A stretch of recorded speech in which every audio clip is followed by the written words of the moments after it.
know, when we first spoke, we spoke about focus.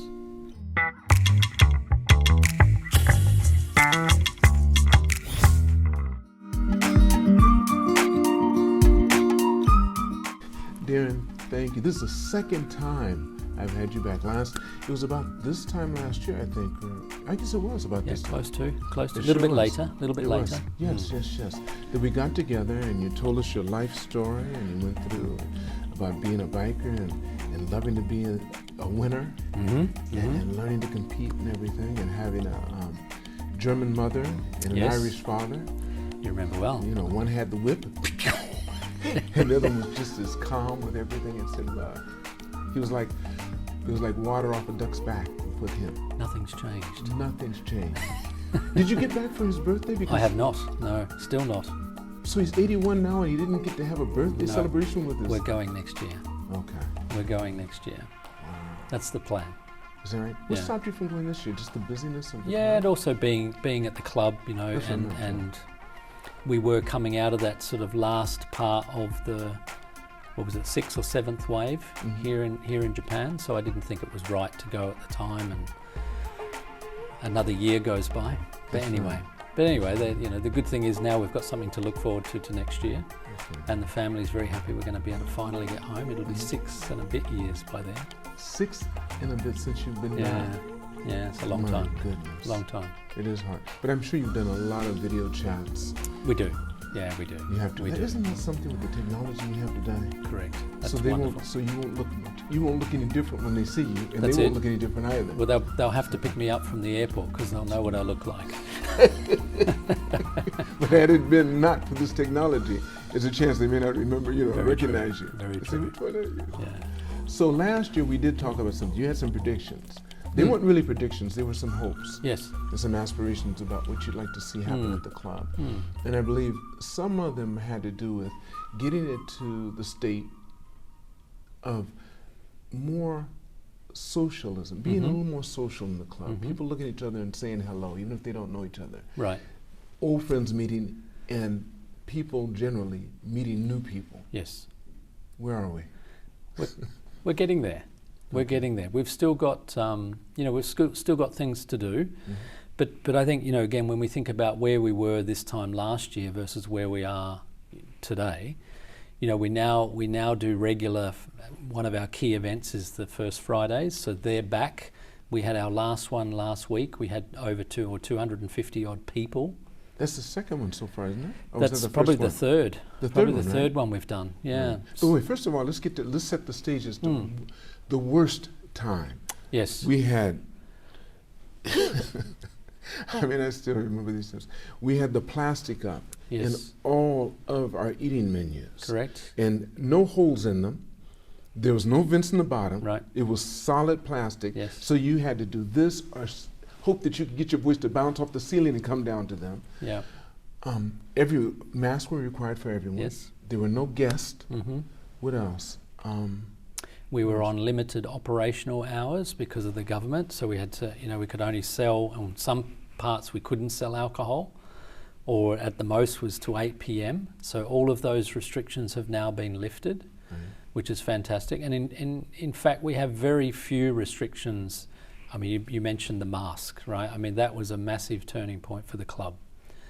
Just the fact that people can walk around and see facial expressions, good or bad, right. was a game changer. And the club still to this day, I think in Japan is an outlier there. It is, right? because It's the changing, Tokyo Club, you still have to wear your mask. Right. So, so that in itself was a massive, and that was a big push by the board, and management was there to navigate our way through that, because of course we still wear masks, or the staff still wear masks here, as you know. Only reason being is that as a member, if a member gets COVID, and of course we don't want that ever to happen, but if they do, they stay home. But if a chef comes to work and gives it to 5 other chefs, we have to close the kitchen. Right, and that's a communication thing that we've learned, is that we probably should have communicated this better, so people don't think that the staff are only wearing. Now, why do you say you have to? You have to because of government regulations, or it's just that you want to do it to prevent it from spreading? That's the latter. The latter. Yeah, and again, look, argue right or wrong that it works or it doesn't work, but so far, it's worked in our favour, and we've not had to close the club. But I can tell you, it got very close. What happened? Well, we were very close, where we were having to maybe close the pool, the gym, the restaurants, because just through natural increases and spikes in numbers, we were losing staff, but we managed to get through without affecting our membership. And that's the last thing we wanted to do, was to get to a point where we started bringing things back that we'd taken away, or even worse, having to close down. Right. But it was close. We were very tight there in that last wave, through summer. Now, was that going to be a decision that just management would take on its own, or would that be one that you'd have to vet through the committees or the board? So it sort of the board was very proactive in wanting to remove the masks. So we worked, and again, my role was to obviously balance the needs of both, but understanding that it was going to make a massive change to just the whole persona and the atmosphere of the way the club operates, going back to that community. That's right. You can kind of see and know people behind the mask, but is it really Lance? Right. Whereas you remove the mask and it just changes that. That's right. And I think you would have noticed that around the club. Right away, most of it. Well, how many people decided to keep their mask on? Yeah, Did you have that happen? We had, interestingly, the first day we did it, 95% of people were still wearing their masks. Okay. And then we started communicating. But they didn't really know. They didn't really know. I know, because a lot of people were asking me, because I didn't have mine on. Right. Because I was right on top of it. Yeah. And they said, can I, what? Yeah. Well, first they weren't saying anything to me at all, because they were thinking I was just being one of those guys bucking it. Right. I was Right. an outlier, and I Right. wasn't going to pay attention to the rules. Because Right. we did have members like that, Yes. even when you're supposed to wear. Yeah, absolutely. What did we do to them? Well, unfortunately, the staff were the ones that had to go up to them and say, please, can you put the mask on? And this created a gap, a division between membership and employees, because the members, they all love the employees. We know how good some of them are, but they ended up becoming the police, and the staff don't want to be doing that, or the employees don't want to be doing that. So it sort of divided us apart a little bit. So to be able to remove the masks, but give people the option to still wear them if they wanted to, without the employees having to say, excuse me, sir, can you please lift your mask up? It just took a whole heap of tension off the backs of the employees as well, which was nice. Oh my goodness! All right, so then the information finally got out. So do you still have any members that routinely still keep their masks on? Yeah, there are. And the great thing about the club, we communicated about be respectful for everybody's personal decision, and I can't recall where there was ever an incident where someone said put your mask on or take your mask off. And that to me is a great success, because it is very divisive still in certain places, but we've found a happy medium, and interestingly, now it's probably 98% of the people, including the guests that come to the club, that don't wear a mask. That's true. But again, you mentioned about the dividers and all these sorts of things. We've always followed along with the guidelines of the Tokyo Metropolitan Government. We have all of those things there if people still want to use them. We just don't have them on the table for every person who arrives. So if somebody wants to come to the club and use the club, but they still want to put up the plastic dividers, we will do it. But again, there would probably be half a dozen times that we've been asked for it since we took them down. I see. You mean you had people actually ask for We it? have, yeah, we have, but not many. I would say That's half a interesting. dozen. That's very interesting. Yeah. I mean, are these modified ones? Because the ones we had were just solid plastic. They were, yeah. Are these modified that you can speak They're the through same. something? They're the same old ones. Yeah, they got a small gap in the bottom of them, but it's a bit like being at a bank. Okay. Yeah. Well, those are modified, because the ones you actually had no gap at all. Okay. They had no gap, and Right. I thought, my goodness, we need something like this. Yeah.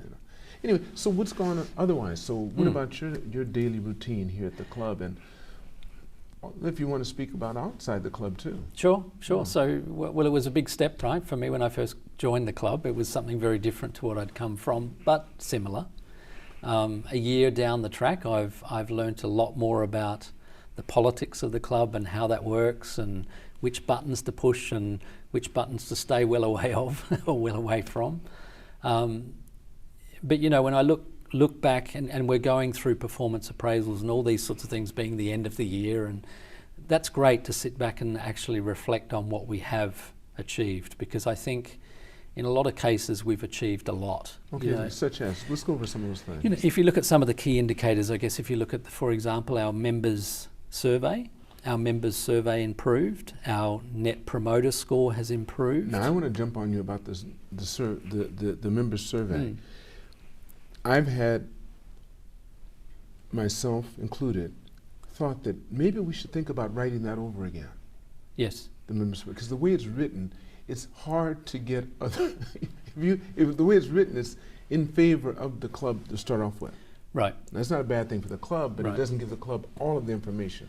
And there's not a lot of room, and most people aren't going to take the time to write down their full thoughts on it. Yeah. But maybe we should have some opposing Yes. Yeah. questions on there, thinking the worst case, and see how it balances out there. I think the other thing is, linked to that is the recency factor, right? I mean, all of these evaluations, everybody sort of knows they come around September, October. Whereas if we've got something a little bit more live, like you would see out in other, hospitality venues where you can give your feedback straight away, and that's monitored, and we're starting to do some of that internally within the club, which we didn't do before. You mean outside of the tail tax? So tail tax tail tax is the main one. Yes. But it's still a very manual system, so it's it's already gone. There's not a lot of opportunity for you to recover that situation, unless the employee gets it before it gets to a tail tax. I see.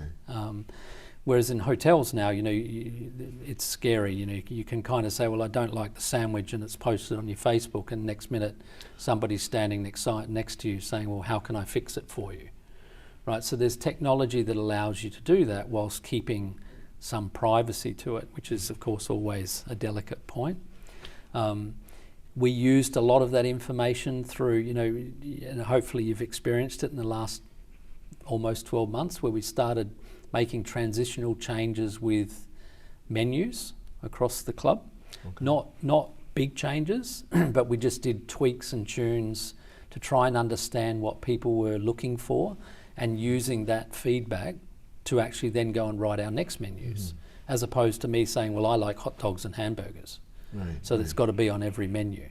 Right. So we're using, and we continue to encourage our members more so than we did in the past to give us that feedback so we can use that information. And one interesting learning curve was, we're at the American club, but one of the biggest things we learnt was to not take the yakisoba off the menu. Isn't that interesting? I think it's probably a lot of your Americans, but not just them. Everyone that's here in Japan, they want yakisoba. Right, right. That's one of the perks of being here. Yeah, exactly. So that process of where we were 12 months ago, and again we're much further down the path of coming out of or learning to live more so with COVID than what we were even 12 months ago.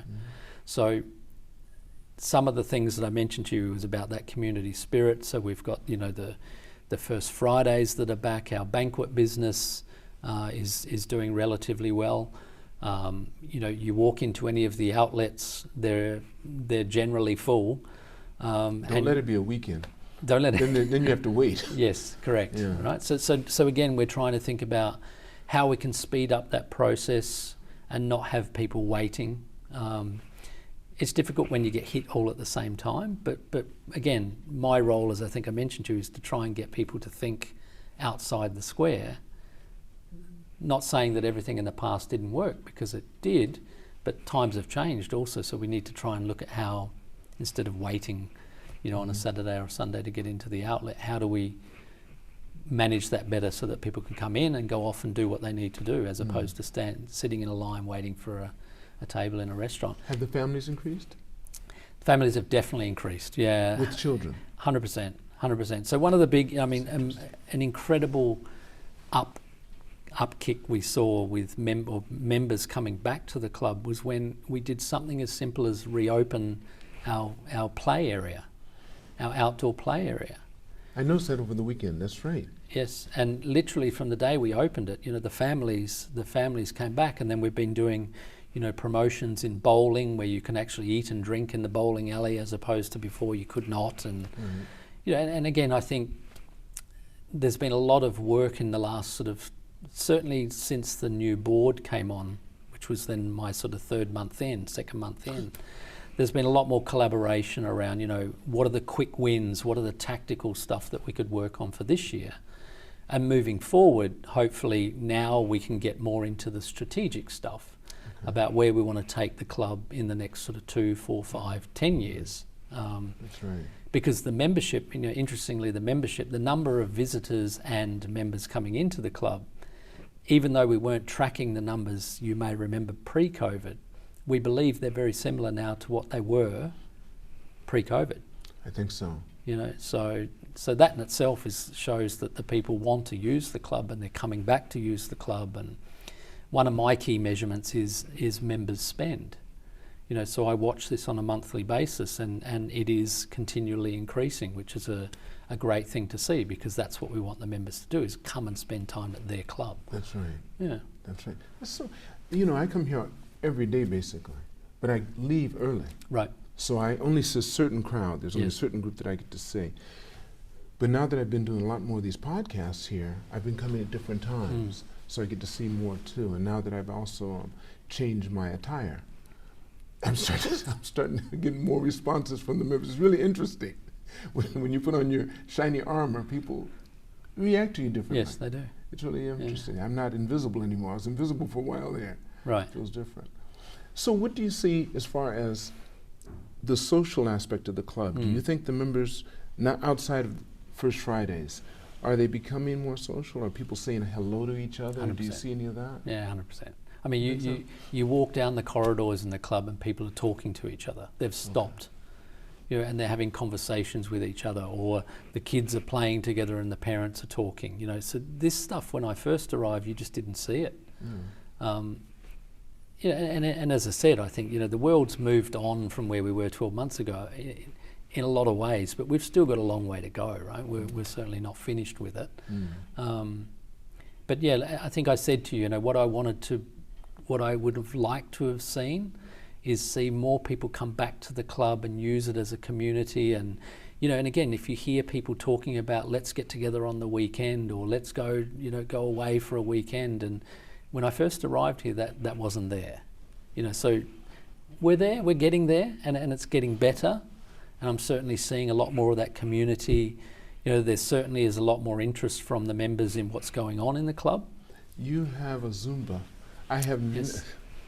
It's going on right now, people. I don't know if it's, but before I came here, it was going on. We just have a Zumba class, and the person that started it's not here. It's someone new, and I've never seen our gym have so many people in it that it's almost filling the whole gym. And we have an official sized gym with 3 basketball courts, so it's no joke.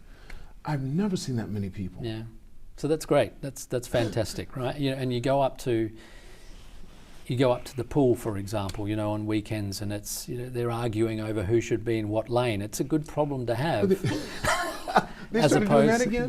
They have. But again, we've got to just be a little bit more flexible and look. And this is the purpose of why we try to not track people, because we want to know where Lance Lee is. We want to know how many people and then adjust the operation so that the members can use the club more freely and more regularly. That's the intent. And again, we don't have the greatest of technology here to be able to do that, but we have enough to be able to determine, we know that this is a peak time, so why don't we remove one lane or change something, right? The pool's maybe not a great example, because swimmers are very fixed in their times of swimming and things, but the Zumba and these other things, so we're continuing to look for. What I found last year when I first arrived was any events that we did do were often competing with other events within the club. Okay. So therefore, one of our members would make a choice about, I'll go to that event, but I can't go to both. So what we've tried to do now is to try and spread these events out so they don't overlap, and that we actually get the member to go to 2 events as opposed to 1. Are you talking about between the club events directly? But Connections is part of the club. It is a club in a way. Yes. You mean their event? 100%. And the clubs? 100%. So we've worked really hard in the last 12 months to try and bring together connections and the other committees to ensure that, you know, we're all working on the same platform of giving the member more to do, not competing against one another. We are a club. We're a club within a club. It doesn't matter. It's about the membership and how do we get the members to come in and spend more money in their club. That's the intent, you know. And then again, we talk about Christmas, for example. So Christmas is coming up, you know, not far away. Last year when I arrived, I think there was 3 Santas in the club, and all organised by 3 different people. So this year we've got together and got a group of people to think about, okay, how do we build a Christmas or holiday period? I've never heard. They'd gotten to the point to where they had 3 Santas. Yes. All the time I've ever known, we've only had 1. Yeah. And it was down in the ballroom, and people came. We had 3 last year. Yeah, and different events that were going on at the same time. So this was something that, again, I couldn't quite get my head around as to why things were working in such a silo. And one of my things was to try and bring collaboration in between the committees and management to do more events to get the member back at the club more regularly, as opposed to making a decision about something that they only knew about. You know, and look, we've got a long way to go with that still around communications and these sorts of things. One thing I find, Darren, is that with anything, it's not a destination, it's a constant journey. Yeah. It's not something that gets done. It's like fitness. When people say they're getting fit, does that mean they do 1 push-up and they're done? Right. No, it's something you constantly do. Right. So we're always going to be doing it. And I find that's really interesting with the dynamics of the club. How many of our members, would you say percentage-wise, don't understand club life? Good question. I'm still learning about it myself. But you know what I mean? That haven't been a part of a club and come in and they're acting more like customers. Quite a lot. Okay. Yeah, quite a lot. Because there's a different dynamic when you're dealing with a customer versus Yes. someone who sees themselves as a member Yep. of the club. Yeah. I think they very quickly understand, and again, especially now because there's more things happening within the club. Okay. So you run into the similar people or you run into people that you've met before. Whereas as a customer of a hotel, for example, you might see them once in a year or something else. So the club very quickly instills that culture on removing a customer to a member or shifting a customer to a member. Everybody joins the club for different reasons as well. So not every you know model fits every particular member. But our motto, what I would like to see, I think I mentioned to you last time, is that, you know, if we can satisfy 80% of our members with as many things as we possibly, there will always be 10, 15, 20% that are not happy. But if 80% are, then we're doing great. That's true. We're doing great. That's true. So The only thing I see this too, that when you have those 15% or whatever that tend to come in the club for a reason that's not a social reason, or they pick a couple of staff that they really like and they deal with, it affects our staff too, because some staff are not attuned with understanding their position. right. Bob Jones, I would say, should never be Bob to a staff. Right. But staff, because they see the same person over and over, and they become socially inclined, and they're human like anyone else. I find that changing sometimes. That's why I used to speak to them so much when I was in the position that I could do so. That they find, I would tell them all the time, you have so many people here, and this may not be your last job, but you may not think so. A lot of people think that when they're here and they're working here, only while they're here. If you see that same person outside, you're still working. Right. That guy does not become Bob Right. outside just because you happen to see him outside. It Yeah. should still be Mr. Jones. Yeah. And that behooves you to do so. And some of our staff that are fantastic know that. Right. Doesn't matter the age or anything else. It's a choice. That person decided to become a member. You've decided to be staff. Right. It doesn't mean that I can verify. It doesn't mean that being a staff means you can't become a member, because I used to be staff, even though it was contract. So I think it behooves the staff as well not to let themselves be swayed because of members that don't understand. Right. You know, Right. that dynamic. Yeah, and again, I think, you know, looking forward this year, so we spoke about the masks with the employees, right? This has been an interesting topic that we've been talking about for months. You know, literally since it was taken away from or put to optional for the members, was we should follow suit, or should we follow suit with the employees? And everybody kind of thought, yes, we should. But then when you, as you say, when you go outside and you look at what's happening within the industry, I mean, still today, you go to most hotels in Japan, everybody's still wearing a mask and all these sorts of things. But we want to have a point of differentiation about why we have people working with us at the club versus choosing to go and work somewhere else. Mask could be one of them, both good and bad. So there's, you know, they're always shifting, right? And again, one of the things that I think I would have liked to have done a lot more on in the first year that I was here was work with the staff on building back that team. You know, there's a strong team player there anyway within the staff that are here. They're all quite close and they all know each other. They've all been here for quite a long time. But because of the constant shifting goalposts of, you know, no alcohol service, and we've got to close at 8 and we've got to do it, we just couldn't get any traction on. And of course, when we weren't doing meetings, you know, it's not the same, right, as sitting there and doing a meeting in the club, talking to the staff on their computer. So you don't get that same level of interaction and engagement. Mm-hmm. So this year, you know, we've essentially said, no, we're back to meetings, and look, you of course are wearing your masks, and we'll keep them as short as we can, and all this sort of stuff. But it's about bringing back and getting that sense of being part of something other than just a job. Mm-hmm. And that's something that we really want to focus on for this year. Does it look like it's going to, how much longer do you know? That we're going to be looking at our staff without knowing who they really are?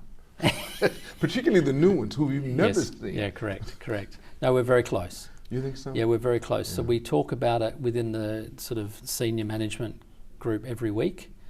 And we get to a point where we're like, you know, oh, okay, yes, no. But I think we're just going to have to bite the bullet at some point and say it's optional. It's optional already for people who work outside, so parking, and so we've made some exceptions. I think that's right. That's been a while, though. Yeah. That has been a while. Yeah, so it's more so about, as I mentioned before, the you know, again, the kitchens or the gym or the pool, where if we have 3 or 4 of them go out, then we're struggling to keep the venue open. But you know, all things being equal, the numbers are far lower than they've been for a long, long time. That's true. The numbers will bounce up and down a little bit here and there, but again, why not give them the opportunity? And if it backfires, then we'll reconsider about potentially bringing it back. Mm-hmm. But well, Japan, I think we're in the best country to be in as far as sure. COVID goes. Yeah, no because doubt. most people do follow the leader. Yes. And there's, you know, there's no bad feelings or anyone that's really upset about it. I haven't heard a single person in Japan be upset because it's a mass country anyway. Right. I hear that the COVID cases are going up in Hokkaido, though. Oh, okay. Yeah, because it's getting colder. My Right. wife told me about that. Right. But I don't know that anyone, it's not nearly as severe as it used to be. Right. I think it's going to go the way of most of the flu Yes. that we've had before. You get your shot. It may be something that's just continual. Yeah. You'll get your COVID shot every year to make sure, just in case, whatever new strain there may be coming along. Yeah. What else do you think that's happening outside the club or in the club? Oh, I wanted to sing your praise by one person whom you know very well, Gary Lynch. Mm. He was telling me the other day while he was doing his podcast, or just before it, that he said that his feeling coming back here from Australia was made so wonderful by the staff because they asked him, "Where have you been?" and called him by his name, "Mr. Lynch, how you been?" He was beside himself. He said each place he went, and he was really taken back because he's been here so long. Right. And he just moved to Australia, and to come back and to be so warmly greeted like that, it meant everything to him. So Yeah. now he's proposing to spend half his time in Australia, half his time here. Yeah. By no small means was it not due to the way he was treated when he came here. Right. And I think that's what the members really want. That's the membership. Yep. 100%. That's the members. Well, club. we all love being called by our names. You know what I mean? It's quite simple. It's quite And they simple. really care. Yes. We Yeah. have some great staff that do a great job of doing that. Yeah. Yeah. Yeah, and again, you know, the removal of the mask has probably had an impact on that because the staff are still wearing them, but you're not. So therefore, then they can see your facial expression, and that bit that's missing now is with the employees, because we know they're smiling. You can see in the eyes when they're smiling, That's right? true. But We've gotten to away see with that the now, yeah. yeah. So yeah, we're close. We're That's very true. close. So what other things are you doing on that may not be club related? Well, it's consumed a lot of my time, I have to say. So, you spend how has. much time here, basically, would you say, on a daily basis? It's not 8 hours for sure. No, probably 10 to 12, 10 to Okay. 12 on average. And then other days it's longer, but I also, that's our industry. So we've got to be around and be seen when people are looking for you, right? That's important. But, you know, I've always, I think we mentioned in the last one, I don't ever believe that, you know, you can't have an opinion about something unless you've walked in those shoes, right? So coming from hospitality, I may have worked in hotels, but it's not the same. It's different. That's so what I want to talk about then. What's the difference you see? Is this your first time dealing with a private club? Wholly, yes. Wholly, yeah, yes. Yeah. So I've had clubs within hotels before. That's different. But it's different because you still have a very transient, you know, base of people that are coming in and going. I think what you mentioned before about the connection between employees and our members is the big difference. It's a Familiarity breeds what they used to say in the military, I hope I can say this properly, enunciate properly. Familiarity breeds contempt. Right. And that's why I think sometimes our members as well as our staff need to be sometimes just let that bell ring a little bit every now and then so they understand that that's there and something they should think about. But it's different in a transient type environment where you're getting a new member every time, a new person every time. They have to be on their toes. Right. Our staff don't feel that way. Right. And our members don't feel that way. I see her all the time. I see him all the time. Yeah, the familiarity bit. That's the right. familiarity bit. So that's different. You know, again, I think the fact that you actually, and then kind of rings in what you're saying there about, even for me as a hotelier, you know, I'd have a small, even though it could be a 1,000-room hotel, you might have a few familiar faces that you would see every year, but not many. That's right. Whereas here in the club, you know, you can walk around and see the same faces almost every day. In the same places. In the same places, good or bad. But again, it adds a different dynamic from a hospitality perspective of that, you know, often people will go to the same place, use the same thing, do the same order, whatever it may be. It's interesting to see how you then try and shift them onto trying something new. So that's something you don't get to do in a hotel because you don't often get that enough feedback, right? It's kind of, they just vote with their feet and they go to the next hotel or whatever it may be. Right, Here in the club, they'll tell you. No Right problem. No problem. They're happy to tell you it's good or bad. That's right. That's right. There's one thing, I think I said this before too, that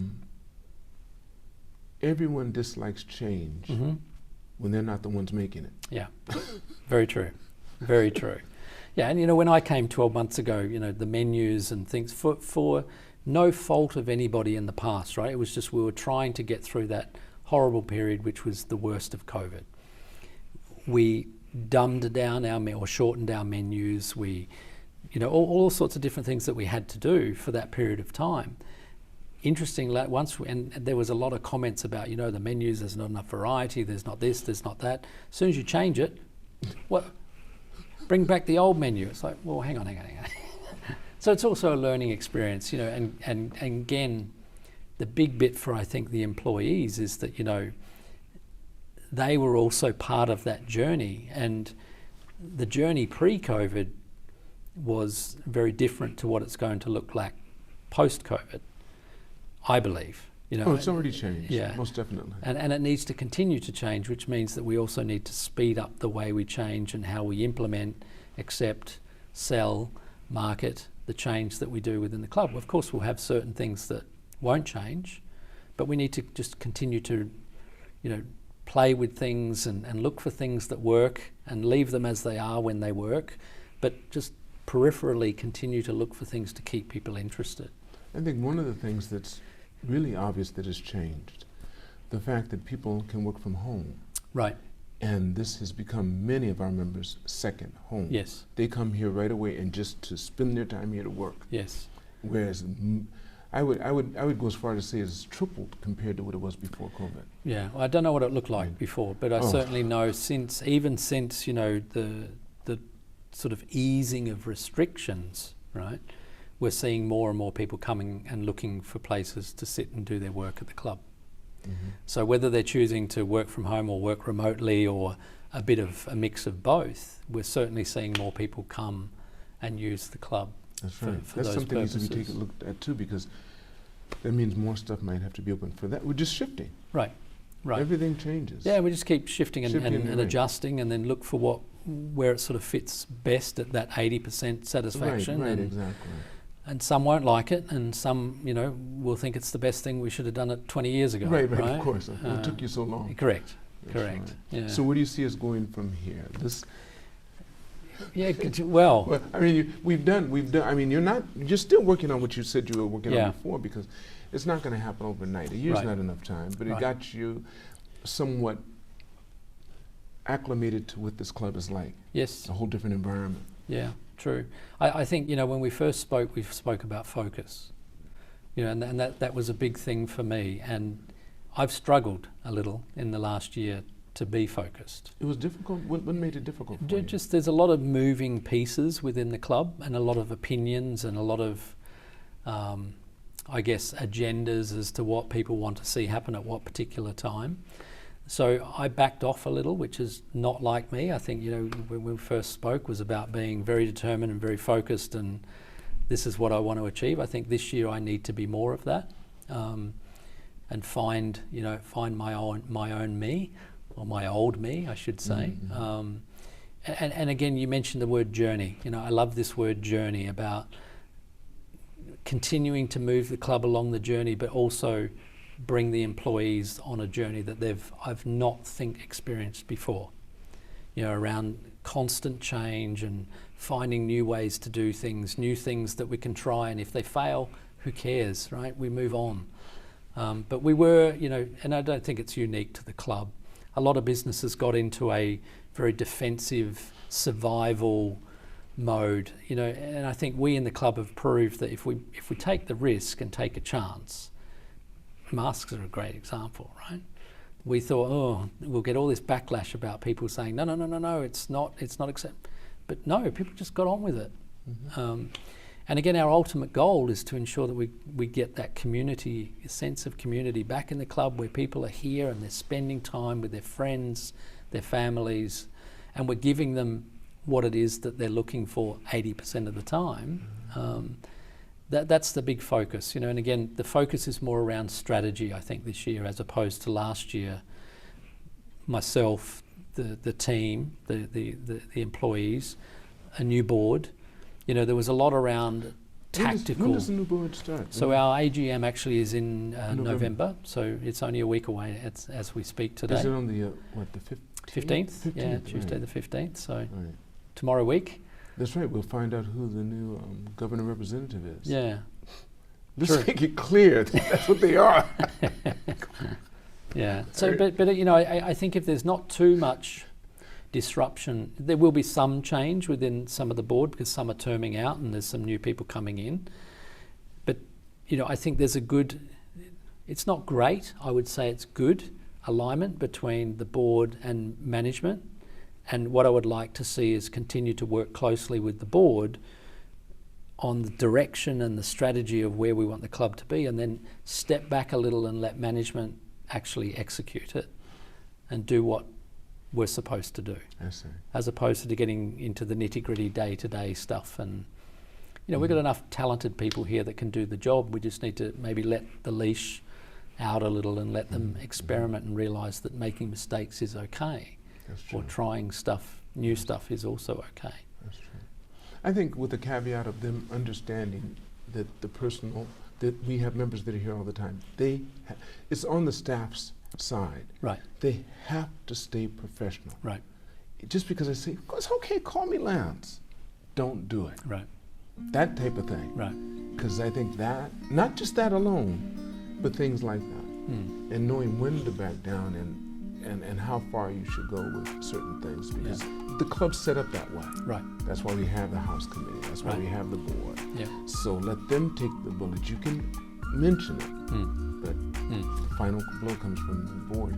So, yeah, it's interesting. Yeah. Well, look, as always, I won't have this come out. I'm just telling everyone, I've said in the past that I wouldn't talk about club activities, not to anyone in my podcast, but this is such a big part of me, and I love the club so much. And many of the people you'll see on this podcast are a part of this club. Not only the members, but a lot of the employees here come on this. So this is something that I'll continue to do, but I won't have it be anything that speaks for the club or try to influence the club in any way. That is not what this is about. As a matter of fact, yours won't go out until after the AGM. Right. You know, because I don't want to make it seem like we're trying to influence anything. But I do think it's something that all of us need to look at and pay attention to. And those of you out there that have clubs of your own, that are parts of them, maybe you can follow some of our journey here and see what we're going through, because we do, by all standards, have probably the premier club in all of Asia. And that's no joke. And if you don't think it is, come and visit and you'll find out. Yeah, the borders are open now. They're open now. So come on and check us out. Yeah. Darren, I want to thank you so much. Thank you. As always, it's a pleasure. Great to chat. Yes. I look forward to the next one. Yeah, that's right. We will be doing another one. We have to, because you're good at this. You seem not to get nervous or anything, and I like that. Well, how could you get nervous after being here? I want to thank all of you for watching this podcast. Make sure you press like and subscribe. And remember, it's all on loan, so reach for the stars, because you're too blessed to be stressed.